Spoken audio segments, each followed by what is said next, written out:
আপনারা এসেছেন, এর জন্য আমার পক্ষ থেকে, আমাদের পক্ষ থেকে, অন্তরস্থল থেকে আন্তরিক মোবারকবাদ। আল্লাহ পাক রব্বুল আলামিন আপনাদের সকলকে কবুল করুক, হায়াতের ভিতর বারাকা দান করুক, আমিন। সম্মানিত হাজিরিন, সময় খুবই স্বল্প, বেশি কথা বলার মতো সময় নেই। আমি দুটি কথা বলতে চাই। একটি কথা হলো, আমাদের এই নূরে মদিনা মাদ্রাসার পার্শ্ববর্তীতে অনেকগুলো মাদ্রাসা আছে, আমরা জানি।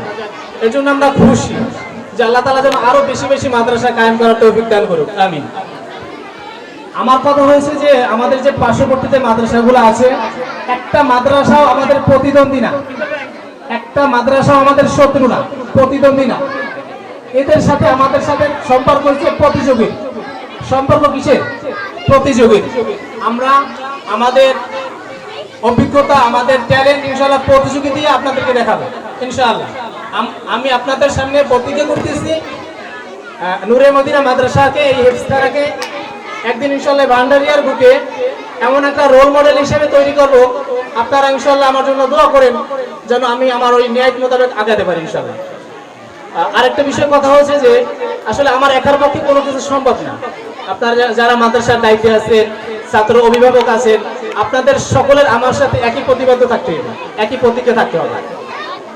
আসলে কিরকমের যে আপনারা কিভাবে সাহায্য করতে পারেন, ওই যে একটা হাদিস শরীফ আছে যে দুইটা জিনিস মৃত্যুর পরে আমাদের সাথে চলে যাবে। একটা জিনিস হচ্ছে সাদকায়ে জারিয়া, নেক সন্তান। নেক সন্তান যদি দুনিয়াতে আমরা রাইখা যেতে পারি, ওইটা কিয়ামতের ময়দানে ওইটার একটা সওয়াব আমরা সারা জীবন পাবো জান্নাতে বসে। আর একটা হচ্ছে দ্বীনি কোনো প্রতিষ্ঠান, আল্লাহ তাআলার দ্বীনি কোনো কাজ দুনিয়াতে করে যাওয়া। আমরা যদি দ্বীনি কোনো কাজ করে যাই, দ্বীনি কোনো প্রতিষ্ঠান করে যাই, এখন আসলে বুঝি দ্বীনি প্রতিষ্ঠানটা কিভাবে করা।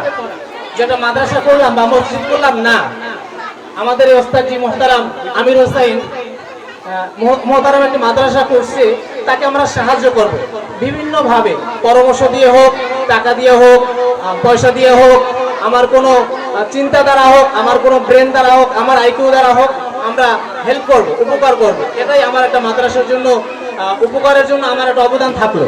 হয়তোবা কাল কিয়ামতের ময়দানে এই উসিলে আল্লাহ আমাকে মাফ করে দিবেন। এই জন্য যারা অভিভাবক বৃন্দ আছেন, আমি আপনাদের কাছে রিকোয়েস্ট রাখি, ইনশাআল্লাহ আপনাদের সন্তানদেরকে একেবারে নির্দ্বিধায় এখানে হেফজখানায় ভর্তি করাতে পারেন। আমি আশাবাদী ইনশাআল্লাহ যে আগামী 1 বছরের ভিতরে আপনাদেরকে আমি হুফাজের আওতায় বিভিন্ন পুরস্কার এনে দিব ইনশাআল্লাহ।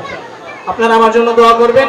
ওয়া আখিরু দাওয়ানা আলহামদুলিল্লাহি রাব্বিল আলামিন। আসসালামু আলাইকুম ওয়া রাহমাতুল্লাহি ওয়া বারাকাতুহু।